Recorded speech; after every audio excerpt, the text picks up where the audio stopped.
Olá, gente! Seja bem-vindo a mais um vídeo respondendo em um minuto profético.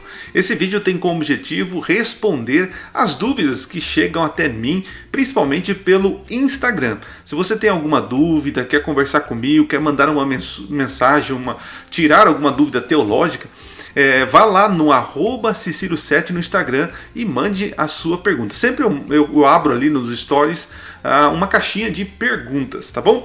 E já recebi várias perguntas, então para criar esse engajamento, essa aproximação nossa, eu estou fazendo essa playlist, né? Você pode ver os outros 2 episódios que nós gravamos aqui respondendo outras questões, né? Essa semana veio várias perguntas de tretas, né? Perguntas que eu não costumo responder, né?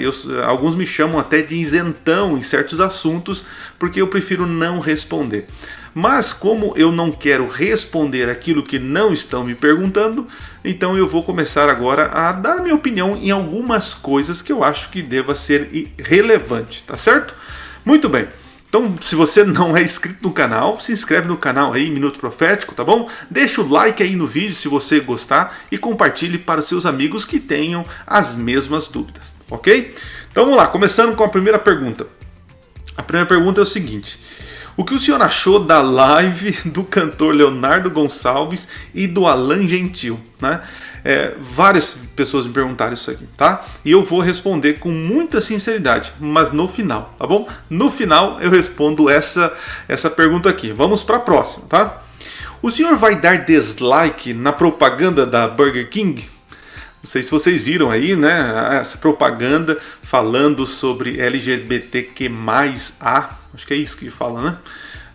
E aí houve um movimento, um engajamento dos cristãos, dos crentes, né, para ir lá e dar um dislike, falar assim, não façam isso com nossas crianças, né, tal. Veja, gente, dar dislike, ok, você pode mostrar para a pessoa que produziu o conteúdo que você não gostou, né? Mas a gente tem que entender o seguinte: o que esperar de uma empresa que quer ganhar dinheiro? Custe o que custar. Eles não têm nenhuma plataforma de ética para poder vender o produto, eles querem ter dinheiro. E se for mexer com um grupo e causar engajamento nas redes sociais, é o que ele vai fazer. Então, por exemplo, se você estiver assistindo e me der um dislike, ok, eu vou ver lá que você não gostou, né? Não você, eu vou saber que alguém não gostou. Mas para o YouTube, ele vai entender como engajamento. Então, por você dar dislike, outras pessoas poderão ver o vídeo, entende? É isso que eles queriam, né? E alcançaram. Eu não sei quanto ficou lá, nem entrei lá para dar o dislike, mas eu vi a propaganda. E veja, o que esperar de uma companhia que não é cristã? É aquilo. Então, assim, não adianta a gente ficar revoltado. E eu vi muitos crentes indo lá e falando absurdos, barbaridades. E eu fico pensando, um exemplo, tá bom? Um exemplo. Eu sou um homossexual, eu faço parte do LGBT, eu não sou cristão, não conheço Jesus. E aí quando eu vou ver essa propaganda que estão falando sobre a minha minoria e tal, e eu vejo pessoas que dizem que são seguidores de Jesus. E aquele tipo de linguajar, é triste, gente. Eu com certeza, se eu fosse LGBT, eu ia ficar assustado com esses tal cristãos, né? Então, assim, o maior protesto que você pode fazer contra isso é não ir lá e comer, não comprar mais hambúrguer, né? Sabendo que já não presta, né? Já lhe faz mal isso, né?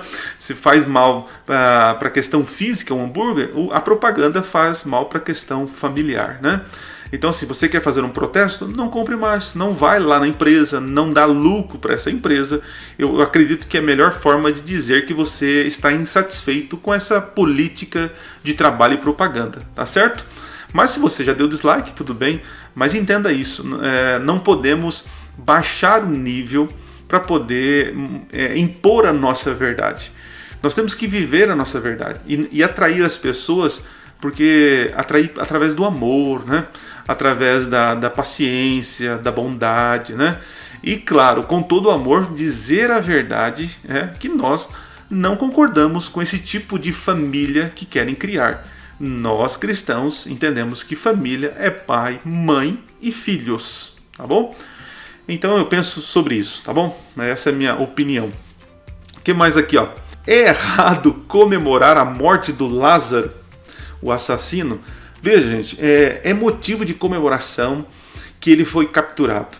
É motivo de comemoração porque prenderam ele. Isso nós devemos comemorar, porque cessou o pecado. Ele não vai mais praticar o mal, né? E eu não sei porque ele estava solto ainda, né? Com tanto antecedentes que ele tinha, soltaram ele, já tinham prendido ele e ele saiu, enfim. Então nós devemos comemorar o trabalho dos policiais que foram lá e conseguiram capturar o bandido, tal, aquela coisa toda. Só que parece que houve uma troca de tiro, aquela coisa tal, e ele acabou falecendo. E muitos cristãos estavam comemorando a morte de um bandido, mais um CPF cancelado, né? Bandido bom é bandido morto. Veja, é algo perigoso dizer esse tipo de coisa. Eu sei que para nós é indigesto ver uma pessoa dessa na sociedade, né? Um cara que fez tanto mal. Mas comemorar a morte dele, eu vejo assim que é passar dos limites, né? Ele tem que pagar o preço, se ele estivesse vivo e preso, pagar o preço, a sentença e tal. Mas agora comemorar a morte dele é algo assim que me preocupa. Porque biblicamente nem Deus fica feliz, né, com a morte de um ímpio. E diz que a sentença final, a Bíblia chama isso como um ato estranho de Deus, que é estranho para Deus ter que matar as suas criaturas. Então não há alegria no coração dele em destruir as suas criaturas. Há alegria no coração de Deus de cessar o mal, destruir o mal. Porém, a consequência daqueles que estiverem grudados, colados no mal, vão ser destruídos, né? Então, assim, eu acho que é um exagero comemorar a morte de qualquer bandido que seja, né? Não estou dizendo assim que, se, por exemplo, se fosse... Agora eu estou falando eu como um pai. Se eu tivesse feito algo com a minha filha, né? E tivesse morrido, né? Humanamente falando, eu teria a alegria de ter feito justiça, né? Mas não é o pensamento correto. Não podemos pensar desse jeito, né? Não podemos trabalhar da mesma forma como os bandidos, aqueles que não têm amor, não têm Cristo no coração, eles pensam, né? Então, assim, é algo difícil para nós, né? Ser diferentes numa sociedade tão injusta como é, tá bom? Então, se você comemorar a morte dele, repense essa questão, tá bom? Repense. Eu não vejo como um ideal cristão comemorar a morte de um bandido, né? Tá? Essa é a minha opinião sobre esse assunto aí. Pode ser que você discorde, fique à vontade, pode colocar aí nos comentários, tá bom? Muito bem, vamos lá. O que o senhor acha da teologia de John Paulin? John Paulin, ele é um teólogo, um doutor adventista, acadêmico, professor na Andrews. Eu acho que ele está na Andrews ainda. Veja, é um baita de um homem, né? É um homem assim muito inteligente, produziu vários materiais, vários livros. Inclusive eu tenho uma série dele aqui do Apocalipse, né? Uma série de DVDs em inglês, fantástico. Então, assim, ele é uma das autoridades acadêmicas da Igreja Adventista. Porém, todavia, entretanto, ele tem alguns pensamentos divergentes da grande maioria, né? Por exemplo, com relação ao decreto dominical, ele não vê como uma profecia escatológica, né? Sobre que haverá uma obrigatoriedade para se santificar o domingo em detrimento do sábado, né? Nós, adventistas, na sua maioria, 99%, cremos que isso é profético e que que acontecerá agora nos últimos dias, né? Como eu sempre tenho falado aqui, e muitos adventistas falam, né? Mas ele vê isso como uma profecia condicional aos tempos de Ellen White. E decreto dominical, nós não temos base, a nossa base não está nos escritos de Ellen White. A nossa fé desta profecia é baseada em alguns textos, claro, mas ali em Apocalipse capítulo 13, né? Então, assim, para ele, Ellen White endossou muito esta crença, né?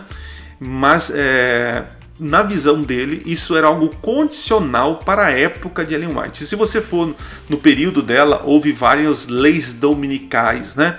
E ele entende que isso a inspirou a falar sobre o decreto dominical e que aquilo era condicional para aquele momento e que não ia se repetir, né?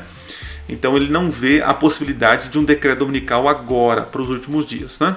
Esse é o pensamento dele. Eu discordo, eu creio que haverá, né? E que não era condicional para o tempo de Ellen White. Outra coisa que ele defende, que a igreja ainda não está madura quanto a isso e não pensa como ele, é com relação à ordenação de mulheres, tá? Para o ministério. Ele acredita que deve haver a liberação para a ordenação para pastoras, tá? Então assim, existem essas divergências, e nessas divergências aí eu não concordo nessas opiniões, e por isso eu divirjo dele como a maioria da igreja e dos teólogos, tá bom? Então para você que perguntou, é assim que eu penso dele, da teologia dele, tá bom? Continuando, vamos lá. O decreto dominical vai começar antes do tempo da graça terminar? Quando sair o decreto dominical, ainda existe graça. Ainda existe graça. Então haverá um momento em que o mundo será esclarecido sobre essa questão da fidelidade a um Deus, né, das Escrituras, um Deus que criou os céus e a terra e o mar e as fontes das águas, né, que instituiu o sábado e o domingo. Então não será uma coisa assim em que as pessoas serão enganadas, as pessoas não terão acesso à verdade. Então o período do decreto dominical é um período de graça e de aceitação e de rejeição à graça, entende? Então haverá um momento em que a graça vai terminar, e nesse momento é quando todos tiverem entendido, rejeitado ou aceitado a mensagem, tá bom? Então o período do decreto dominical, eu creio, a igreja crê, que é um período de graça. Haverá ainda salvação para aqueles que se arrependerem e aceitarem essa mensagem, tá bom? Continuando aqui. O que Jesus quis dizer ao afirmar que um demônio expulso, quando volta, traz 7 outros? Veja, a gente pode levar de forma literal, né? Que não vejo problema. Porque nós somos tentados por nós mesmos, pela sociedade, né? E também pelos demônios. Quando Jesus falou essa questão, é como se fosse uma pessoa que se liberta de um pecado e depois não se santifica, não continua o processo da santificação e acaba voltando para as velhas práticas. E nesse momento, quando a pessoa volta para as velhas práticas, de alguma maneira, Satanás ele dobra o seu empenho, né, em segurar essa alma. Eu dou um exemplo aqui, né? Eu conheço pessoas que, por exemplo, largaram de fumar, pararam de fumar, fumavam uma carteira, ou uma carteira, né, um maço de cigarro por dia. Quando voltam a fumar 2 ou 3 carteiras ou maços de cigarro.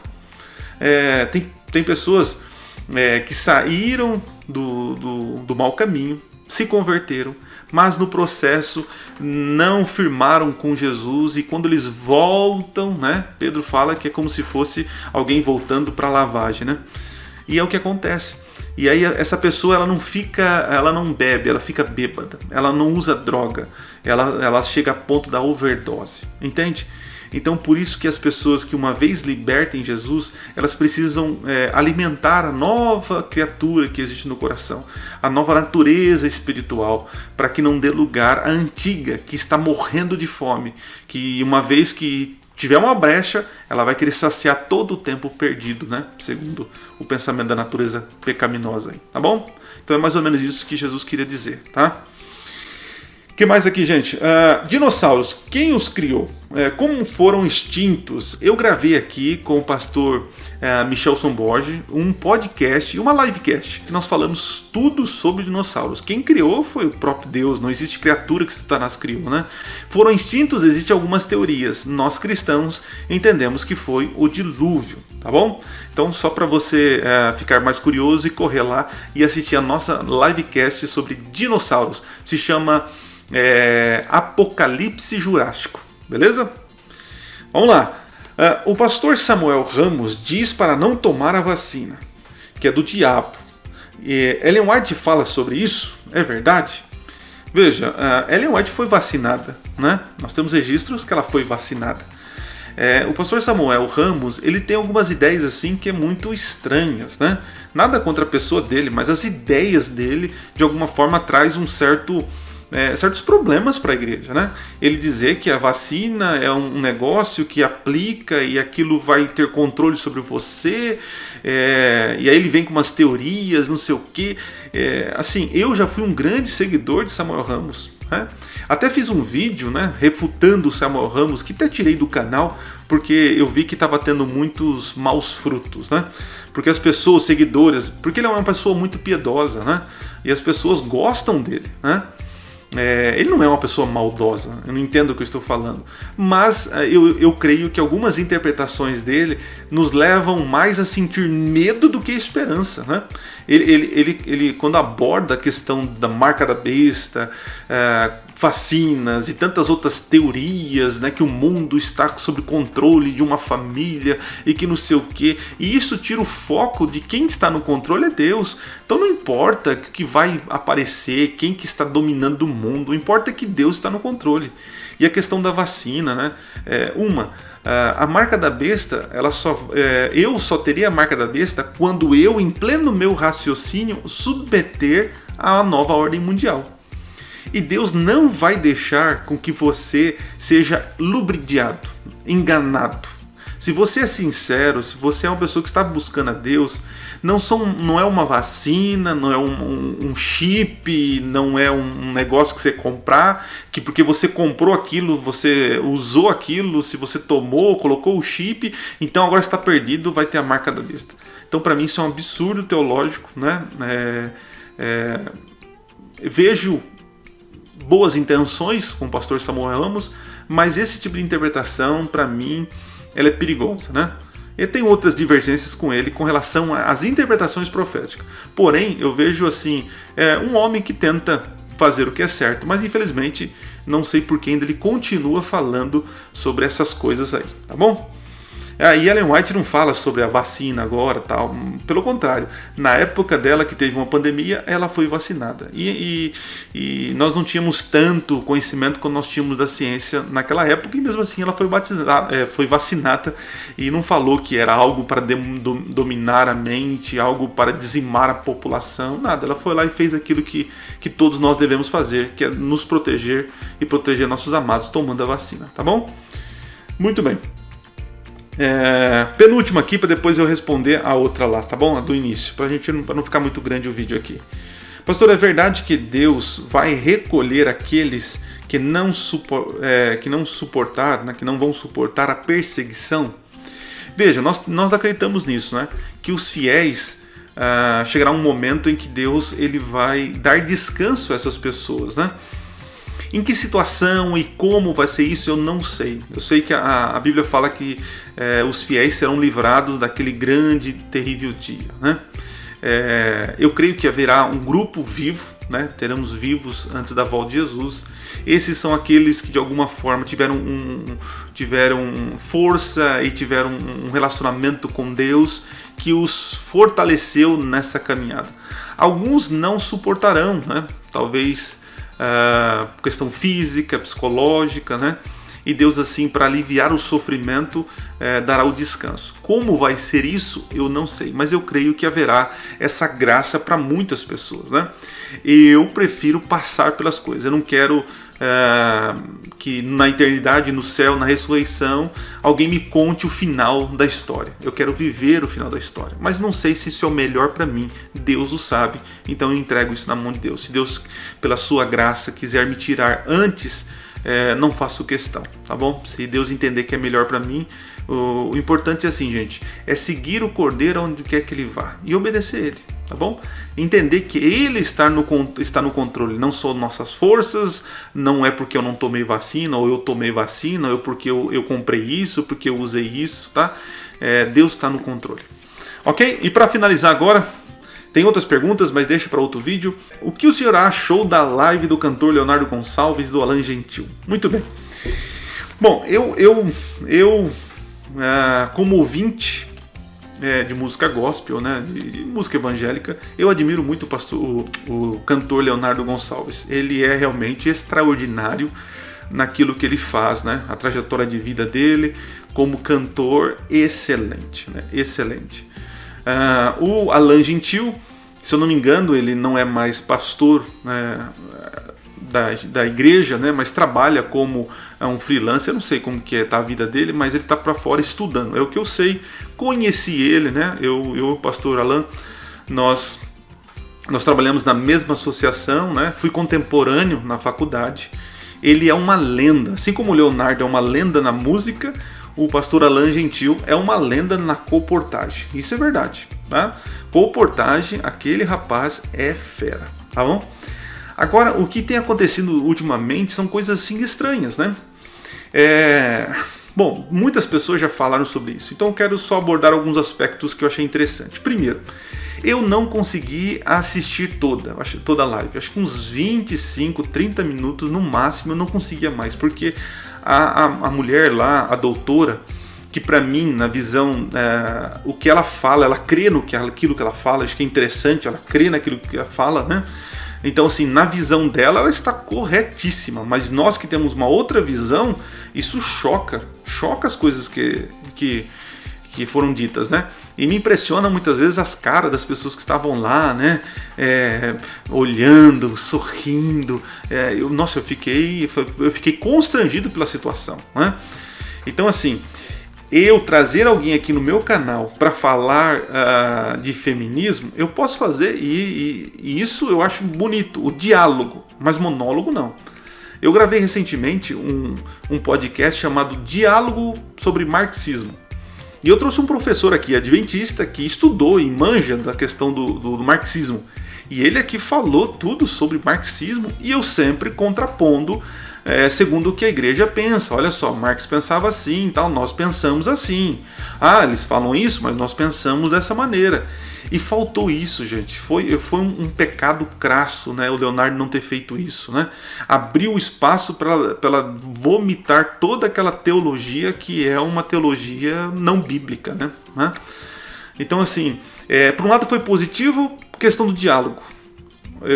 Tem que ter um diálogo, mas foi um monólogo, né? Outra questão positiva é porque eu já li várias coisas sobre feminismo, né? Mas ali mostrou para mim que tudo que eu tinha lido sobre feminismo é verdade. Então, para os nossos jovens que assistiram, tiveram um choque ao ver ela falar sobre aquelas coisas e desprezando a palavra de Deus como mitos e tal outras coisas, entendeu? Então, assim, isso foi positivo, porque mostrou a face do feminismo, né? O lado negativo é que não houve contraponto. Eu creio que eles deveriam agora fazer uma outra live e chamar, né, uma outra pessoa de outra opinião e deixar a pessoa também falar. Aí seria coerente, né? Mas é isso que eu penso. Eu penso que foi um tiro no pé. Infelizmente, eu não sei porque existe um grupo de pessoas flertando com esse tipo de conversa, né? Eu vejo que o diálogo é necessário. Vamos conversar, vamos trocar ideia. Mas, por favor, né, coloque os seus pontos de vista. Ela poderia ter falado tudo que ela falou, mas quem sabe o Leonardo e o pastor Alan pudessem ter falado assim: não, interessante, mas nós adventistas cremos nisso. Porque imagine só, muitos adventistas que estavam assistindo e vendo aquelas caras de sorrisos, de alegria, ver aquela mulher falando aquelas besteiras, falaram: nossa, então isso é verdade? Então eu vou seguir isso daí. Então, assim, foi um prejuízo, tá bom? Eu não sei o que vai acontecer daqui para frente, né? Com relação ao Leonardo, ninguém se posicionou. Outra coisa que eu achei interessante, que eu estava assistindo e de repente tiraram os comentários, né? Porque o pessoal começou, né, e eles tiraram. Mas peraí, eles não querem ouvir as pessoas, né? Deixa o pessoal falar nos comentários. E tiraram os comentários, né? Mas é uma tristeza com relação a isso. Pode ser que eles revejam isso e deem a volta por cima, fazendo outras com outras pessoas e então colocando a visão adventista. Cara, seria fantástico, né? Seria uma oportunidade aí, uma grandeza, tanto para o pastor Alan, né? E também para o Leonardo. Quem sabe fazer uma outra live e colocando os pingos nos is. Seria fantástico isso, né? Bom, gente, essa é a minha opinião sobre esse assunto. Muito já se falou, né, sobre essa questão dessa live aí, mas espero que você que assistiu, ao assistir, pense, né? pense, reflita e veja que nós cristãos, nós somos diferentes, né? Se você quer ser revolucionário e mudar o mundo, não seja feminista, não seja machista, marxista, fascista, não, seja cristão. Um cristão ativista, né? Que participa, se envolve, prega o evangelho, e na hora que for discordar de alguém, discorde com alegria, mas não se cale, né? Não se cale, porque quem cala consente, tá certo? Então, se você um dia for conversar com alguém que pensa diferente de você, ouça a pessoa, mas no momento oportuno ali, coloque a sua posição, coloque a forma como você acredita, para que a pessoa então também veja o outro lado da moeda, tá bom? Deus abençoe vocês, obrigado por vocês ficarem até agora, né? Espero ter ajudado em alguma coisa aí, tá? Se você não é inscrito no canal, se inscreva no canal e acompanhe os nossos vídeos aqui, né? Ative o sininho para que você receba as notificações quando sair outros vídeos, tá bom? Nos vemos aí no próximo episódio e beleza, acho que é só isso, né? Valeu, gente. Obrigado.